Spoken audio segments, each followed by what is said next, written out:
¿Se logra ver la pantalla? Sí. De lo que nos toca ahora comentar es sobre pirotidosis pulmonar, ¿no? Dentro del problema infecciosos, ¿no? Uno de los cuadros que también son muy frecuentes, al menos en nuestro medio, por la presencia de,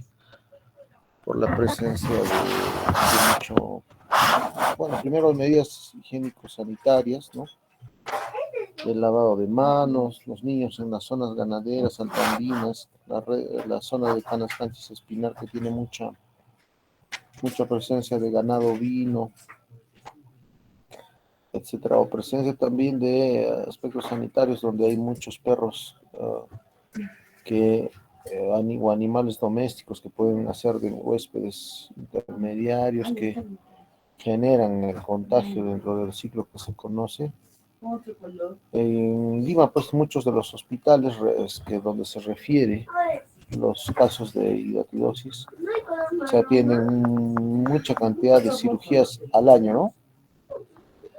Y de este caso, vamos a ver que la hidatidosis pulmonar se va a presentar por un agente causal, que es la Taenia echinococcus, ¿no?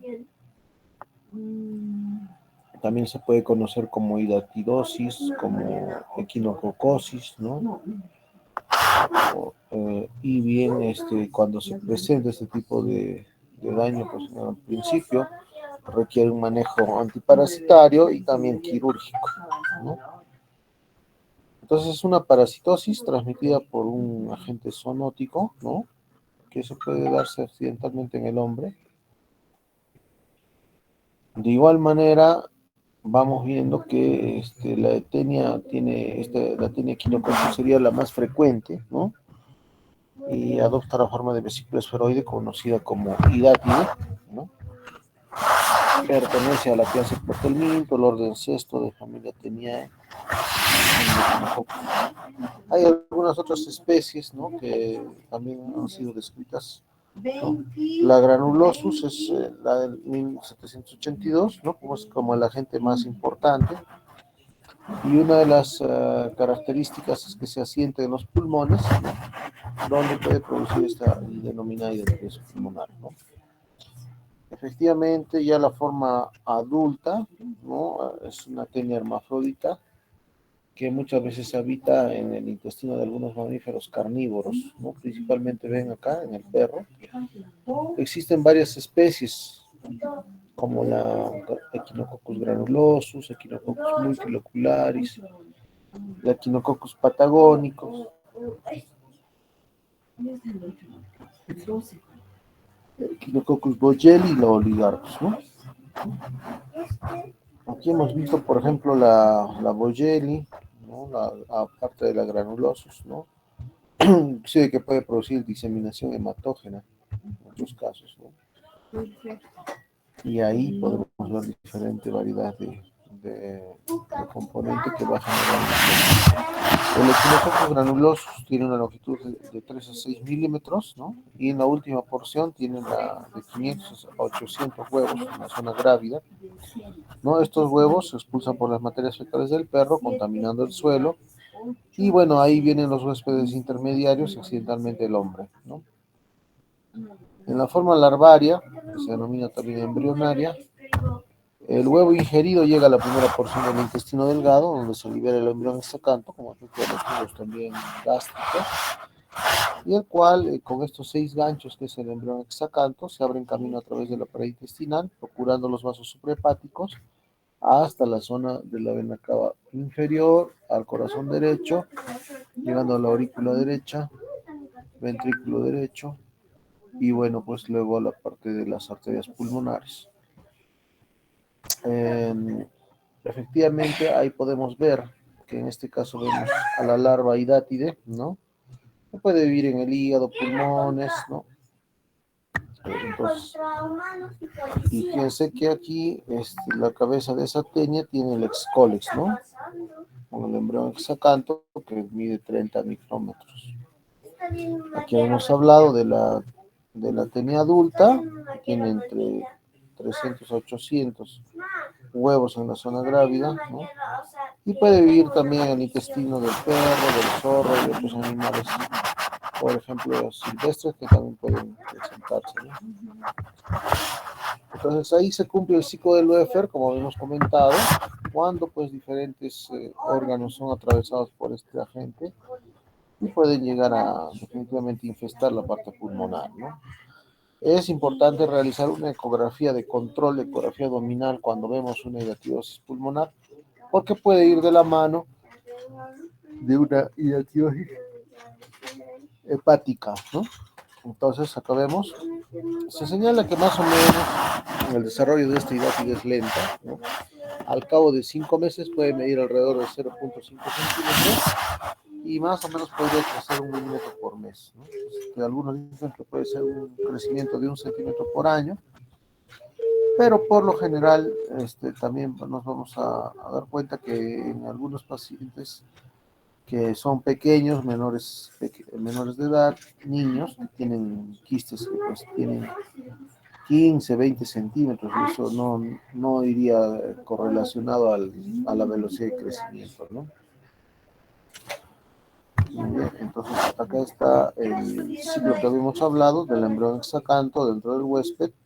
La parte intestinal se abre camino por las arterias hepáticas, luego por las suprahepáticas al corazón derecho, ventrículo derecho y luego las arterias pulmonares, localizándose efectivamente en el parénquima pulmonar. Aquí está, vemos acá el ciclo normal, que puede empezar en cualquier momento, ¿no? Por eso es un ciclo. Por ejemplo, si vemos acá unos cerdos que tienen contaminación a nivel de las vísceras de estos quistes, con estos quistes, el perro, que es un huésped definitivo, ¿no? Puede albergar efectivamente esta larva y defeca con el contenido de los parásitos. Luego las ovejas, los cerdos, las vacas pueden adquirir también la hidatidosis y luego estar contaminados. Estos son huéspedes intermediarios, ¿no? En el hígado, en el pulmón, ¿no? Y el ciclo se va repitiendo. Y sobre eso, incidentalmente, que el niño, el hombre pueda ser contaminado con los pelos del perro, etcétera, y ingiere esto por la vía oral, ingresa los gérmenes, como habíamos visto, a la vía intestinal y se va a producir todo ello para que contamine toda la zona hepática y pulmonar. Aquí vemos, por ejemplo, la hidátide, ¿no? Vemos la hidátide, que es todo el quiste, y la adventicia que está alrededor, ¿no? Esta hidátide pues tiene un contenido con líquido hidatídico, tiene las vesículas germinativas, ¿no? La arenilla hidatídica, la vesícula hija, estéril, el líquido hidatídico con vesículas hijas fértiles también. Y aquí tenemos algunas paredes de la membrana, que es la germinativa, la quintinosa, la membrana hidatídica, ¿no? Y aquí vemos la representación esquemática de este hidátide, ¿no?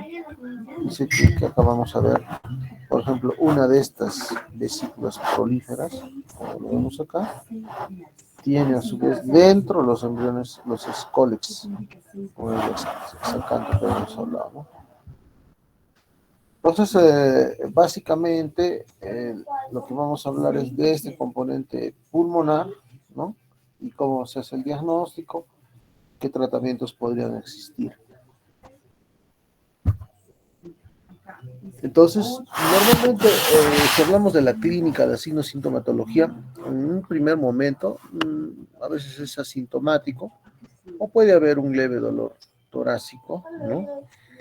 Puede haber una disnea moderada, en algunos casos en quistes gigantes, tos seca, a veces con esputo hemoftoico, ¿no?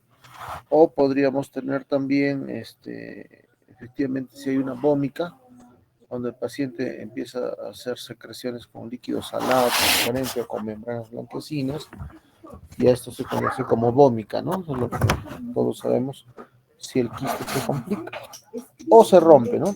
Entonces, si vamos a tener esputo hemoftoico, todo eso, vamos a hablar de un quiste que se estaría complicando.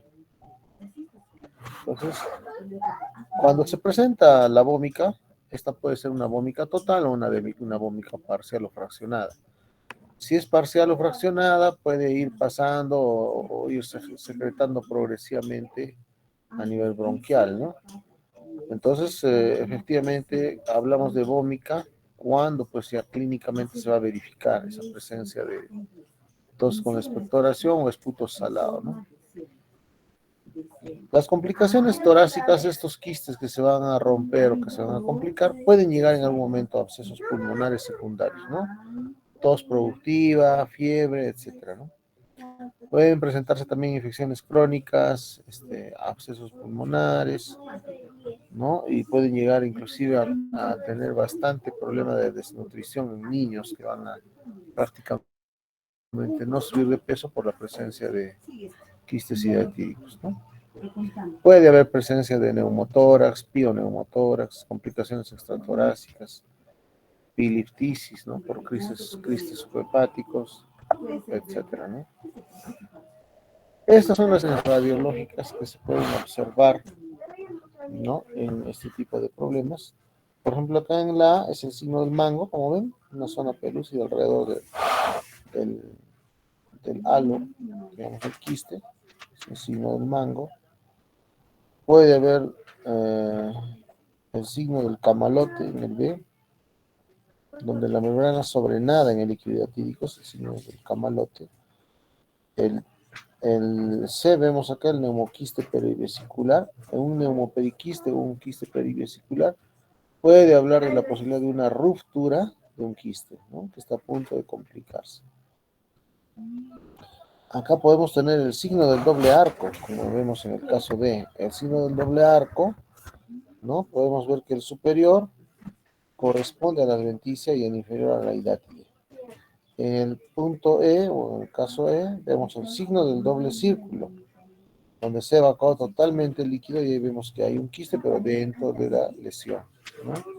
El círculo externo corresponde a la adventicia, ¿no? Y el interno a la hidátide insuflada, ¿no? Finalmente podemos ver el signo del pañuelo.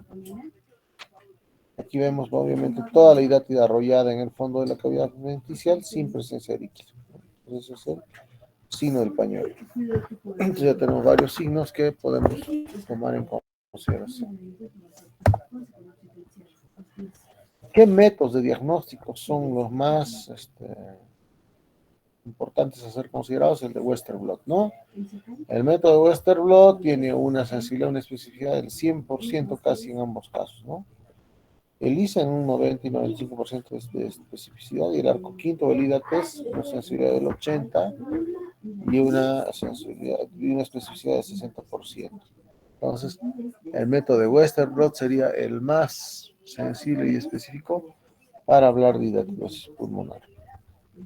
Otros métodos, por supuesto, tendremos las ecografías a nivel de abdomen, tendremos las tomografías helicoidales multicortes, las etiografías laparoscópicas. Aquí vemos, por ejemplo, imágenes que corresponden a una lesión hidatídica. A ver, ahí vamos a poder pedir a alguno de los compañeros que comente. Veamos. A ver, Flor de María Ibáñez, coméntanos la placa que vemos acá. Descríbenos la plaquita, Flor de María.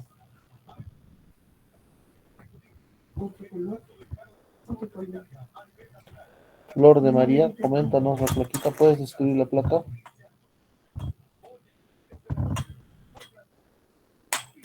¿Está Flor de María o no está?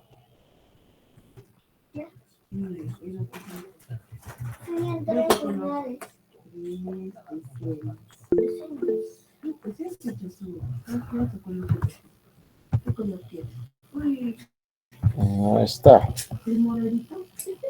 A ver, Gabriela Teriosca. Se encuentra. Eso de encontrarnos en el colegio. No, me gusta cuando he visto más. No están, ¿eh? Faltan los dos. Daniel Rodolfo. presente, A doctor. Ronald, a ver, Daniel, descríbenos la plaquita. Ay, ay, ay. Bueno, es una placa radiolúcida, ah, bien centrada, con, Ese día no lo voy a vestir con en el tórax. Bueno, primero en el abdomen no se ven bueno, se ven los ángulos costofrénicos normales. El tórax está centrado, el índice cardiotorácico está, bueno, pienso dentro de los límites normales, pero se encuentra una radiopacidad en el lado izquierdo de la parte Ujú. inferior. ¿De verdad? Ya. Luego, hay regular tejido subcutáneo. ¿Qué A ver, más? vamos a ir en orden, ya, en orden. Es así, placa simple de tórax, probablemente póstero anterior, con regular o adecuada e inadecuada penetración. Ahí tienes que definir qué tipo de penetración tiene. Luego hay que ver si está central o no está central, ¿no? Cuando está central, normalmente la tráquea coincide con la columna, ¿no? Acá está muy penetrada, ¿no? No se logra ver mucho la tráquea ni la... Está muy penetrada, solo se ven los vasos mediastinales, ¿no?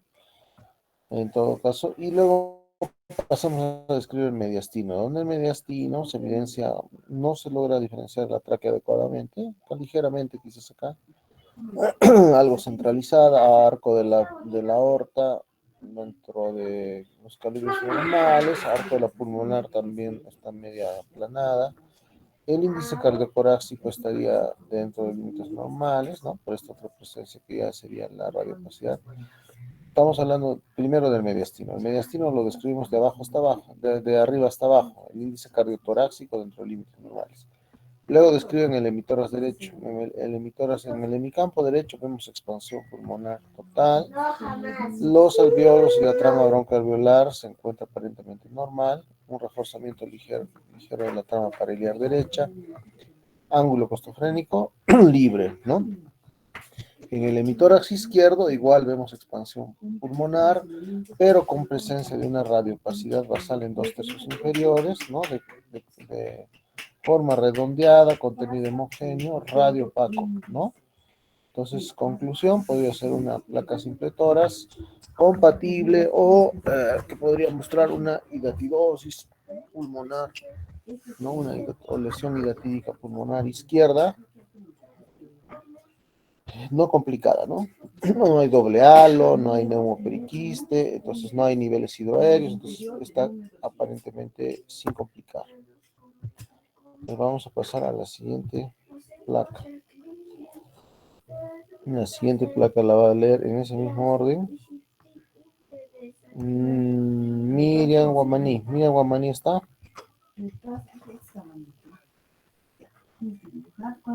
Miriam está. Sí, doctor presente. Ya Miriam, vamos a escribir la siguiente plaquita. A ver, vamos Miriam.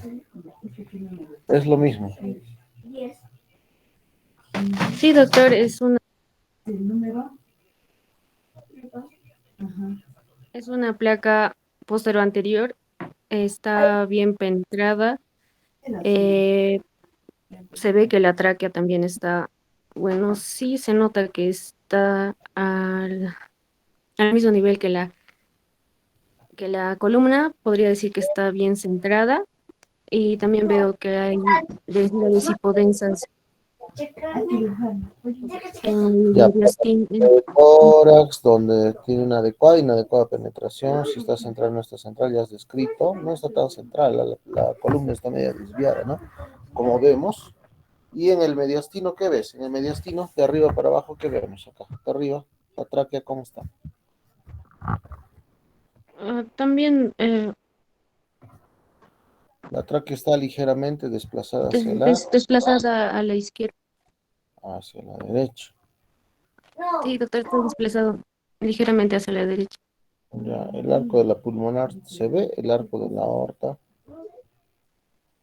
no se logra evidenciar, ¿no? Es como si estaría superpuesto otra imagen. Índice cardiotorácico.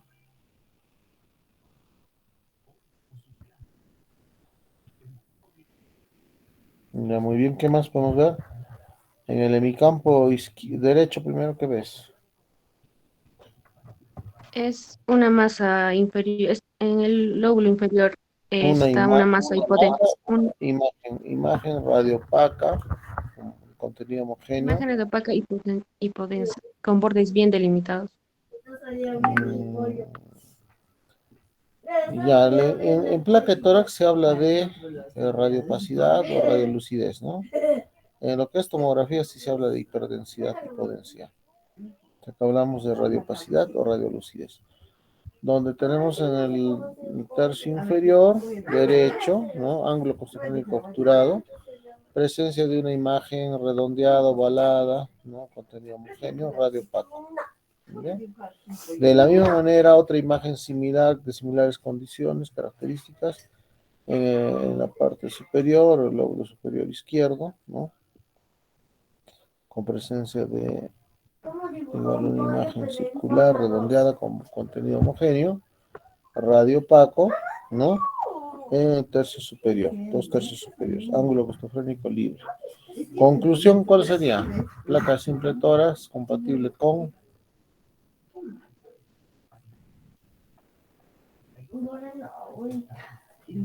¿Cómo sería? A ver, conclusión.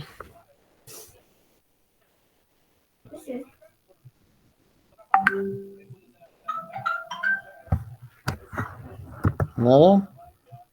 ¿Cuál es tu conclusión?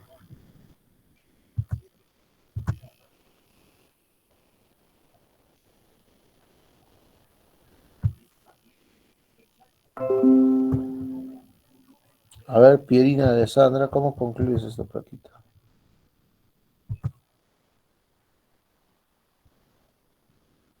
¿Cómo dibujó un pollo pero haciendo A ver, dos?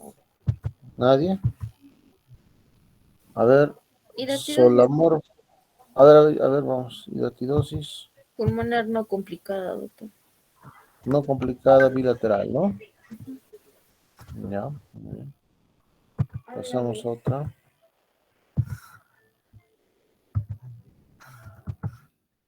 A ver, ¿qué vamos a ver acá?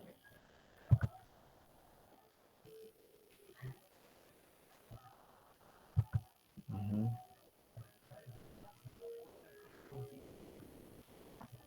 A ver, Milton Acuña. Milton Acuña, ¿estás? Presente, doctor. Descríbenos la plaquita de Milton. Bueno, tenemos una radiografía de tórax simple. Va a estar bien penetrada, ligera, sí, también centrada. Bueno, lo que se aprecia son imágenes hip- no, hipoopacas, primero en el hemitórax izquierdo, en el tercio superior, también en el tercio, bueno, en el tercio medio del hemitórax derecho también, con ángulos mm, frénicos notables, parece. A ver, placa simple de tórax, póster anterior, en donde en la región mediastinal vemos, aparentemente está centralizada, ¿no? La tráquea está encima de las apófisis espinosas, tercio superior. Luego vemos, ¿qué más? El arco de aórtico y la pulmonar dentro de límites normales, índice cardiotorácico normal, no impresiona crecimiento de cavidades cardíacas. Hemitórax derecho, vemos imágenes múltiples, radiopacas, acá fíjense que hay un doble halo inclusive, ¿no? Múltiples, como si fueran uvas, ¿no? Fíjense acá, 1, 2, 3, 4, 5 lesiones ovoideas, ¿no? De contenido homogéneo. Y en el lado derecho, perdón, en el hemitórax izquierdo, en el derecho es ángulo costofrénico libre. En el hemicampo izquierdo, de igual manera, evidenciamos otra lesión de mayores, de mayor diámetro, ¿no? Localizado en el lóbulo superior izquierdo, ¿no? De contenido homogéneo y obviamente con radiopacidad en ese sector, ángulo costofrénico libre. Conclusión, ¿qué podrías decir? Placa simple tórax compatible con... Compatible Quiste hidratídico, doctor. Pulmonar, no complicado. Hidatidosis pulmonar. No, no complicado, doctor. Ya, hidatidosis pulmonar no complicada, bilateral, ¿no? Hidatidosis pulmonar múltiple, ¿no? Muy bien, a ver. ¿Quién sigue?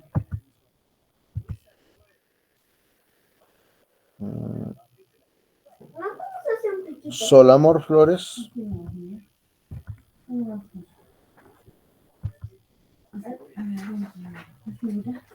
Una boquita para poner así, como un triangulito así. No, qué bonito que es. Está Solamor. Un triangulito así. Sí, así. Así de esos. Así. Así para que lo hagas. A ver, no está Solamor. ¡Qué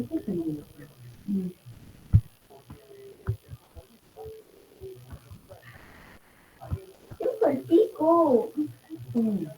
A ver, Joaquín Mercado. Eso no parece. Joaquín Mercado. ¿Está Joaquín? Sí, doctor, presente, buenas noches. A ver, Joaquín. Vamos a describir la tomografía.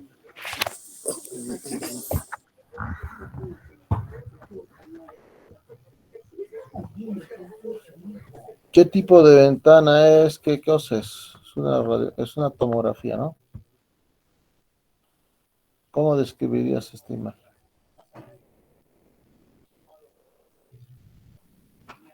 Está en ventana pulmonar, doctor. Es una imagen axial de una tomografía torácica. ¿Qué más?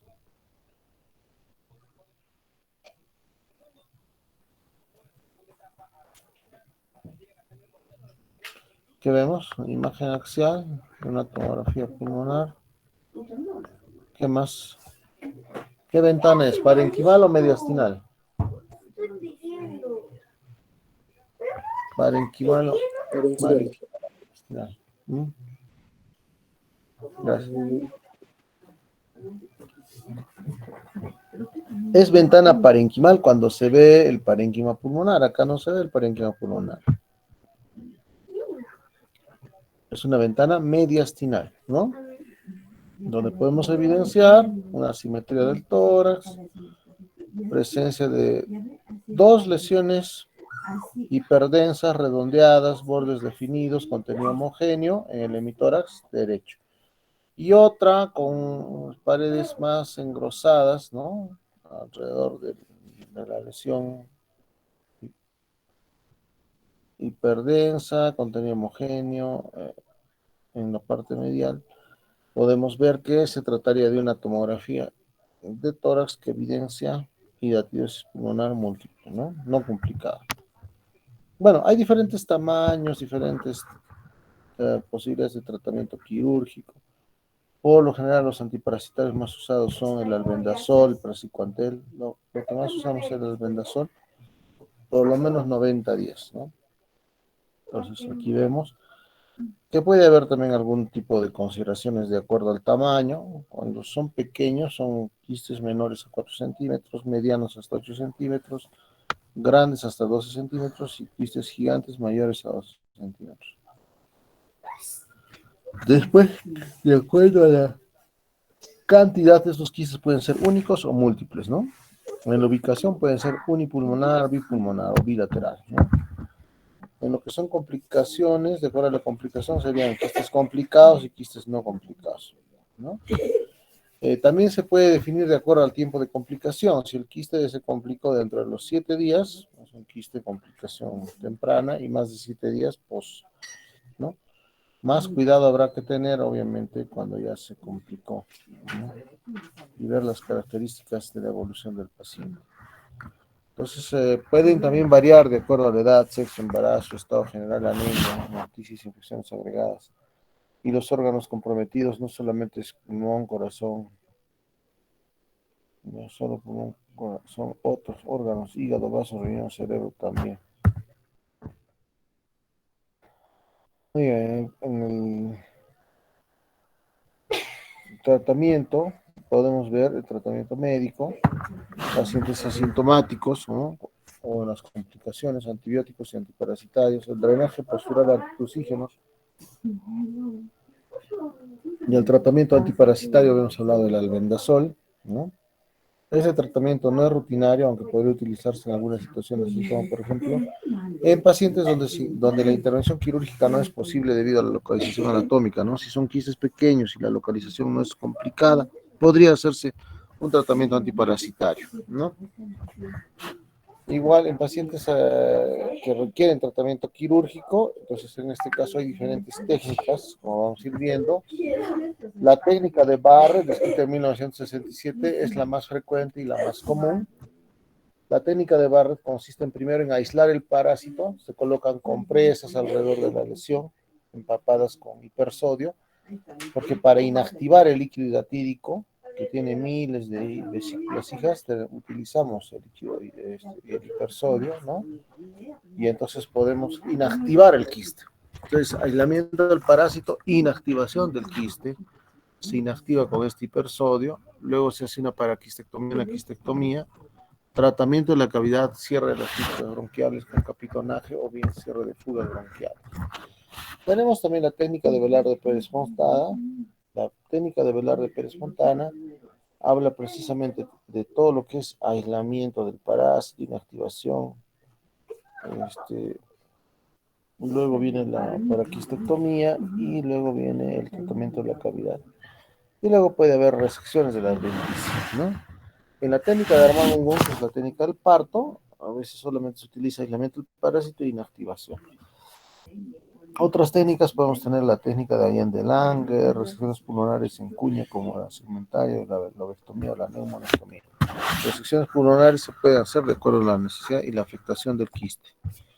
Tenemos acá un procedimiento para tratar la hidátide. Primero en la A hay una hidatidocentesis, ¿no? Se evalúa qué es cristal de roca, va a salir el líquido, ¿no? Y luego pasamos a la hidatidocentesis y extracción de la membrana hidatídica. En este momento es donde nosotros colocamos las jeringas, ¿no? Aquí, cuando hay una hidatidocentesis, podemos hacer rápido el diagnóstico, ¿no? Luego podemos ver la maniobra del parto acá en la C. Se trata de la parte periférica y puede salir tranquilamente. Pero ahí corres el riesgo de que se te complique el quiste y disemines, ¿no? Las vesículas. Entonces hay que tener cuidado ahí. En esta serie de casos, vemos que como en el tiempo, la hidatidosis ha ido aumentando en el tiempo. La mayor cantidad de pacientes con este tipo de lesión son varones, ¿no? Luego las edades más frecuentes están entre 21 y 30 años. Luego de 11 a 20 años también son grupos que para esta serie de casos son de mayor incidencia. Luego vemos la característica de los bipulmonares o unipulmonares. Cuando se ha hecho la resección y la revisión de este caso, vemos que 921 casos versus 86 eran unipulmonares. Acá tenemos hidatidosis múltiple, fíjense, 4 quistes prácticamente tomando todo el parénquima pulmonar. Aquí estamos hablando también que las características en esta revisión de casos, que vemos quistes complicados en un porcentaje importante, seguido de un mixto, o sea, complicado con uno complicado, y un no complicado en 416 casos. O sea, por lo general, la mayor cantidad del paciente, que quiere decir que ya llega por descuido, hasta que se complica el quiste, no acude a un médico, ¿no? Ya cuando vomita o tiene tos con expectoración sanguinolenta, recién refiere que necesita una atención. Eso hay que evitar. El quiste hidatídico no complicado, como vemos acá, se puede sacar por la técnica de Armand, pero fíjense que estos puntitos blanquecinos que hay son células hijas vesículas que pueden infestar. Esa es la localización más frecuente en esta serie de casos, de tal manera que por gravedad aparentemente podría ser que muchos de los quistes están digamos a un 29%, 26%, la mayor cantidad de localizaciones en lóbulos inferiores de hidatidosis, ¿no?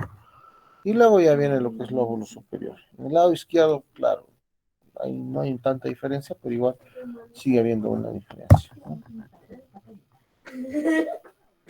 Acá vemos igual qué tipo de cirugías se fueron realizando en esa serie de casos, y la más frecuente es la quistectomía con capitonaje, luego viene la lobectomía, las resecciones en cuñas, quistectomías abiertas, neumonectomías, bilobectomías, segmentectomías, y algunas que se pueden hacer simultáneamente al lado derecho e izquierdo, ¿no? Que es la técnica del parto. Fíjense acá.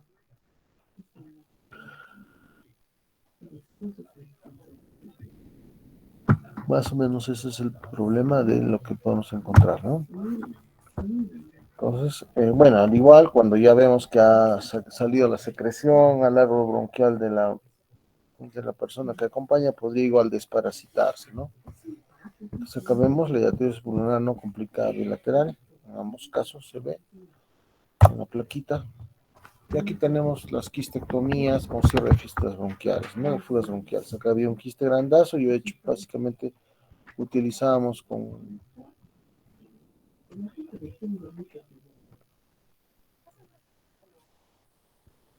bien, entonces acá está el lóbulo superior derecho, lo medio, lóbulo inferior, ¿no? Entonces esta es la quistectomía. Fíjense acá, un nivel hidroaéreo, igual acá.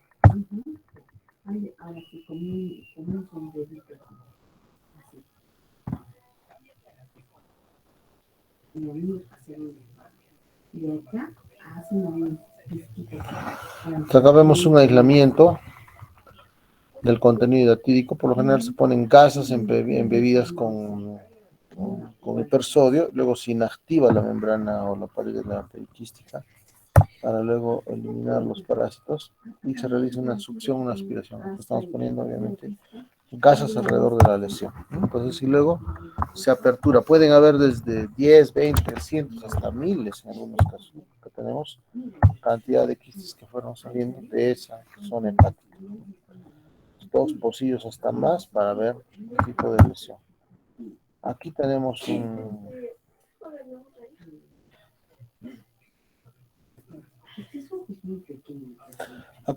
un quiste intracardíaco, ¿no? Es un quiste intracardíaco que fue necesario entrar a circulación extracorpórea para poder aperturar el ventrículo y llegar a poder. Pues acá se apertura, teniendo mucho cuidado las coronarias, no lesionar a las coronarias porque podemos infartar al paciente, no, o producir arritmias, bloqueos, ¿no? Y aquí vemos el contenido del quiste hidatídico interventricular. Se puede presentar.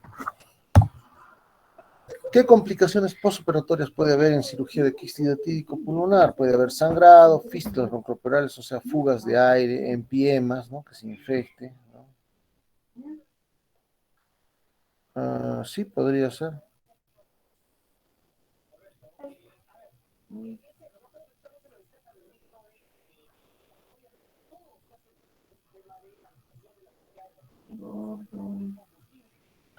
Muy bien, entonces acá, entre lo que son complicaciones, por supuesto, las fístulas broncooperables son de alta incidencia, las fugas de aire prolongadas también, los neumotórax, hemorragia postoperatoria, empiemas pleurales no está exento de una complicación, infecciones de vías operatorias, ¿no? Entonces, más o menos, sí, es una secuencia que presentar hasta que el paciente sea dado de alta, ¿no? El paciente está normalmente hospitalizado 5 a 7 días con sus 2 drenes por la toracotomía. Tiene un dren antero superior y postero basal, y esos drenes se van a ir respetando, al menos controlando la secreción, ¿no? Durante los 2 a 3 hasta 5 días posteriores a la cirugía para poder luego retirar el dren que finalmente va, al ser retirado, va a permitir la expansión total del pulmón y obviamente evitar que se vuelvan a presentar, ¿no?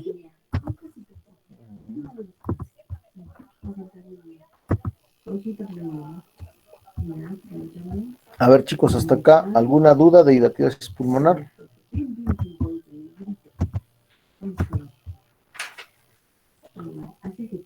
Eso es lo que vamos a ver bastante frecuente en nuestro medio, ¿no? Entonces es importante que conozcan, revisen sobre todo las técnicas, los métodos de diagnóstico, y entonces valoramos según las guías aquello que debe ser controlado. La misma técnica se utiliza en varios países respecto a lo que es la técnica de Barrett, es lo más frecuentemente usado, ¿no? Entonces veamos, a ver quién está por acá. Yuri Vargas León. Presente, doctor. Ya, Yuri, a ver, entonces, ¿cuáles podrían ser las principales complicaciones que se dan en una cirugía de hidratidosis pulmonar?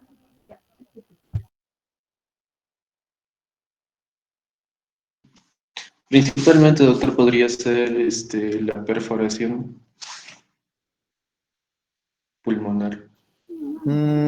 Básicamente la resección pulmonar y con fugas broncopleurales, ¿no? Puede haber fugas, podría haber presencia de aire que necesitamos muchas veces hacer una aerostasia, ¿no? ¿Qué otro tipo de cosas se pueden presentar? Sangrado e infecciones, ¿no? Entonces es importante también infecciones de vía operatoria y todo. Entonces eso es un caso que debemos tomar en cuenta. A ver, veamos otro tipo de... ¿Hasta cuánto tiempo dijimos que debe usar el albendazol después de un acto quirúrgico?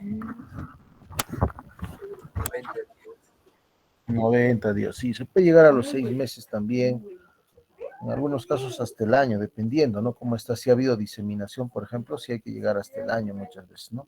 Hemos tenido trombosis arterial por efecto de la diseminación, de lo que es, como han visto así, la cantidad de quistes hidratídicos tipo quinoa, ¿no? Entonces, así son las que han, ese tipo de quinococcus que puede llegar hasta trombosar a flujos arteriales, ¿no? Bien peligroso. La diseminación hematógena existe, entonces tomar en cuenta que este quiste o hidratidosis puede presentarse en diferentes situaciones del organismo. Ya, muy bien, a ver, veamos otro. Para terminar, Jocelyn Cecilia. Jocelyn Cecilia. Presente, doctor. A ver, veamos acá.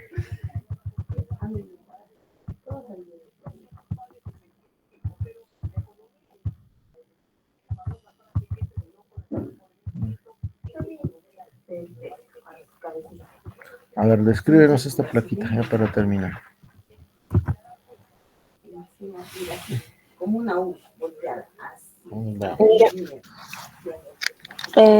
es una placa posterior anterior. Una mosquita así, así. Podemos ver que tiene una buena rotación. Está centrada. Ujú. Ya. Ahora En sí. la orientación se ve los arcos Bueno, costales. es que placa simple de tórax, ¿no? Seguro es póstero anterior. Muy penetrada, ¿no? Está bien penetrada. Ya. Eh, En el sí, está. mediastino, describe el mediastino. ¿Está central o no está central? Sí está central porque la tráquea coincide con las apófisis espinosas, ¿no? No sé, ujú. Una central, ya, ¿qué más? Ahora jalas, jalas. Está bien penetrada, centrada. Tráquea central, arco de la aorta elongada, ¿no? Arco de la pulmonar también. El índice cardiotorácico aparentemente está dentro de límites normales.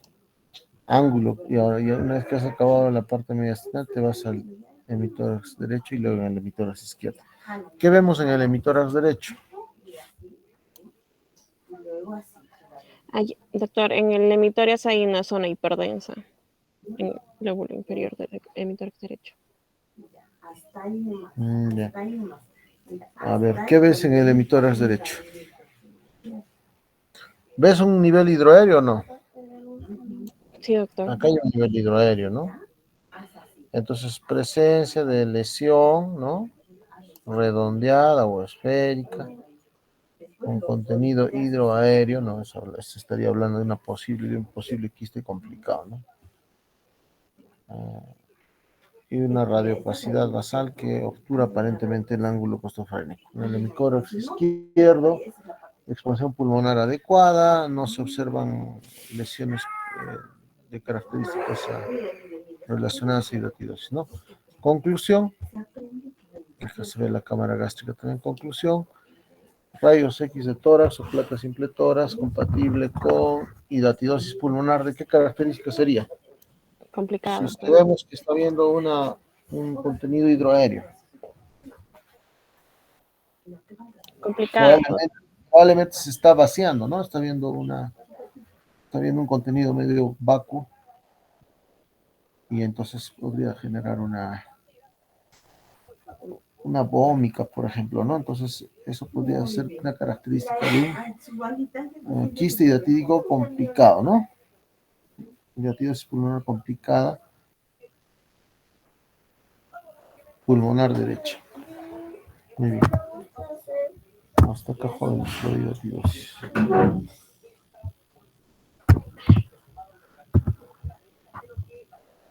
Veamos. ¿Alguna pregunta, quizás, de los otros compañeros? Te falta sus alitas, que es como una de miles así. Doctor, disculpe, respecto a los grupos de práctica, el grupo 3, ¿cuándo estaríamos comenzando las clases? Ya, otra vez entonces ya. Ah, bonito. ¿Cuál grupo 3? Sería el siguiente, no sé, el siguiente grupo de rotación, porque ahorita está rotando, creo usted, con el dos. Y entonces tocaría ¿Ustedes están los lunes o los martes? 1, 2, 3, 4, 5. La práctica, ¿están los lunes o los martes? eh,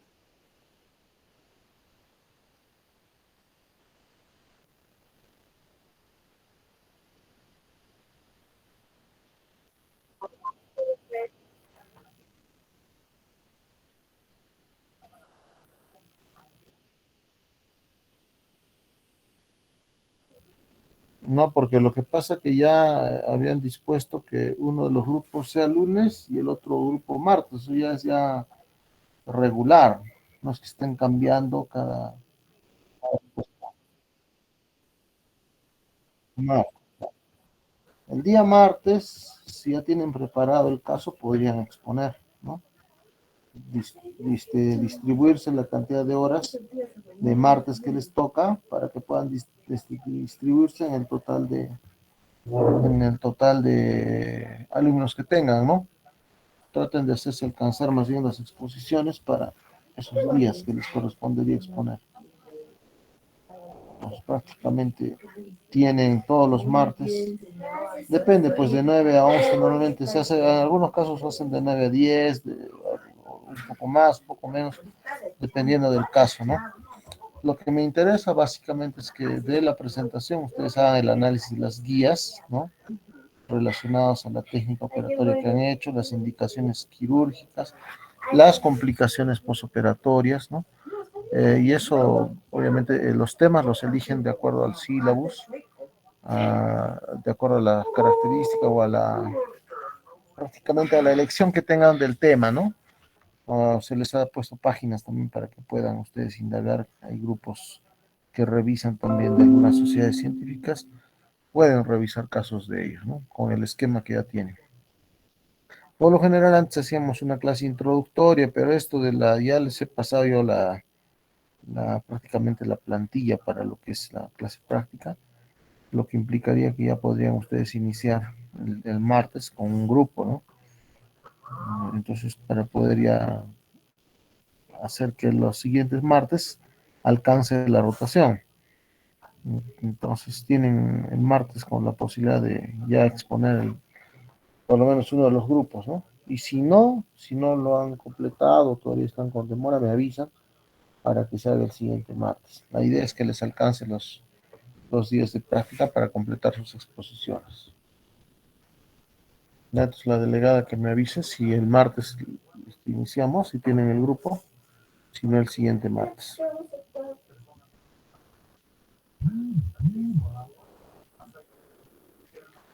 Divídanse, ¿cuántos alumnos son para estas semanas de práctica? Creo que son 2 semanas de práctica o 3, o 4 creo que tienen, ¿no?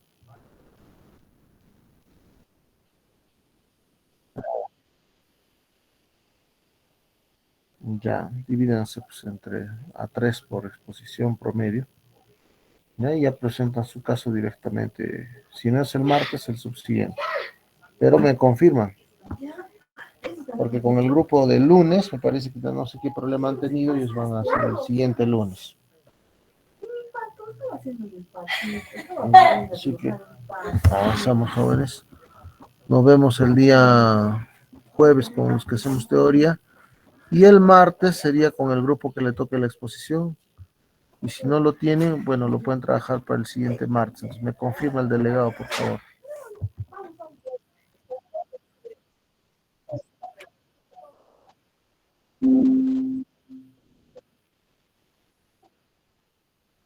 No, está bien, eso ya es un criterio de ustedes como grupos de práctica.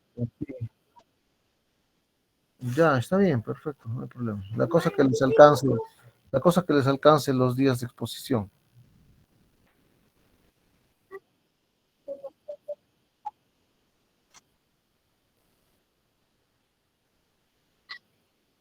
Ya, eso confírmame por favor por el WhatsApp.